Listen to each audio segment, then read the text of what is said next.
ಕುಟುಂಬ ಒಂದಾಗುವಂತ ಟೈಮ್ ಬಂದಿದೆ. ಆದ್ರೆ ಈಗ ರಾಮಾಚಾರಿ ಎದಳಬೇಕು ಅಷ್ಟೇನೆ, ನಂತರ ಎಲ್ಲವೂ ಕೂಡ ಸರಿ ಹೋಗುತ್ತೆ. ಇತ್ತ ಚಾರು ಕೂಡ ಶ್ರಮಿಸುತ್ತಿದ್ದಾಳೆ.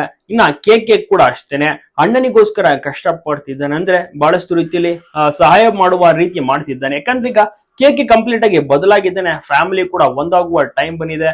ಆದ್ರೆ ಈಗ ರಾಮಾಚಾರಿ ಎದಳ್ತಿಲ್ಲ. ರಾಮಾಚಾರಿ ಯಾವಾಗ ಎದಳ್ತಾನೆ, ಪಾಪ ಗುರುಜಿ ಅಂತೂ ಪೂಜೆ ಮಾಡೋದಾಗಿದೆ, ಜೊತೆಗೆ ಬಹಳಷ್ಟು ರೀತಿಯಲ್ಲಿ ಮಂತ್ರ ಆಗಿರ್ಬೋದು, ಎಣ್ಣೆ ಎಲ್ಲವನ್ನೂ ಕೂಡ ಹಚ್ಚಿದಾಗಿದೆ. ಇನ್ನು ರಾಮಾಚಾರಿಗೆ ಪ್ರಜ್ಞೆ ಬಂದಿಲ್ಲ, ಯಾವಾಗ ಬರುತ್ತೆ ಅಂತ ಕೂಡ ದೇವರ ಮೊರೆ ಹೋಗಿದ್ದಾರೆ. ಈಗ ಗುರುಜಿಗೂ ಕೂಡ ಅರ್ಥವಾಗ್ತಿಲ್ಲ. ಅವರು ಕೂಡ ಪಾಪ ಚಾರು ಕಂದನಿಗೆ ಒಂದು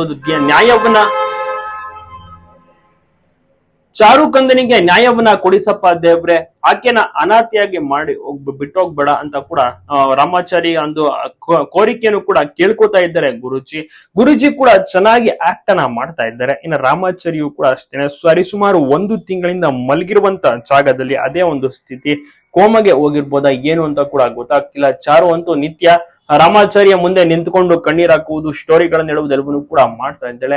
ಕೆ ಅಂತೂ ಕರೆಕ್ಟ್ ಆಗಿ ಹೋಗಿ ಮಾನ್ಯತಾ ಮನೆಗೆ ಹೋಗಿ ಅವಾಜನ್ನು ಕೂಡ ಆಗ್ ಬರ್ತಾನೆ, ಪೂಜೆ ಮಾಡ್ತೀನಿ ಅಂತ ಕೂಡ ತಿಳಿಸ್ತಾನೆ. ಮಾನ್ಯತೆಗೆ ಭಯ ಶುರು ಆಗಿದೆ.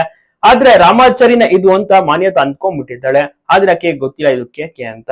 ರಾಮಾಚಾರಿ ಎಲ್ಲಿ ನನ್ನ ಸತ್ಯವನ್ನ ಜಯಂತಿಗೆ ಹೇಳ್ಬಿಡ್ತಾನೋ, ಜೈಗೆ ಹೇಳ್ಬಿಡ್ತಾನೋ ಅಂತ ಬಹಳಷ್ಟು ಭಯದಲ್ಲಿ ಇದ್ದಾಳೆ ಮಾನ್ಯತಾ. ನೋಡೋಣ ಏನಾಗುತ್ತೆ ಅಂತ. ಒಟ್ಟಿನಲ್ಲಿ ಒಳ್ಳೆ ಪಾಠ ಮುಂದಿನ ದಿನಗಳಲ್ಲಿ ಕೆ ಕಲಿಸ್ತಾನೆ. ರಾಮಾಚಾರಿ ಮತ್ತು ಕೆ ಒಂದಾದ್ರೆ ಸೂಪರ್ ಇರುತ್ತೆ. ನೀವೇನಂತೀರಾ? ಕಮೆಂಟ್ ಮಾಡಿ, ತಪ್ಪದೆ ತಿಳಿಸಿ.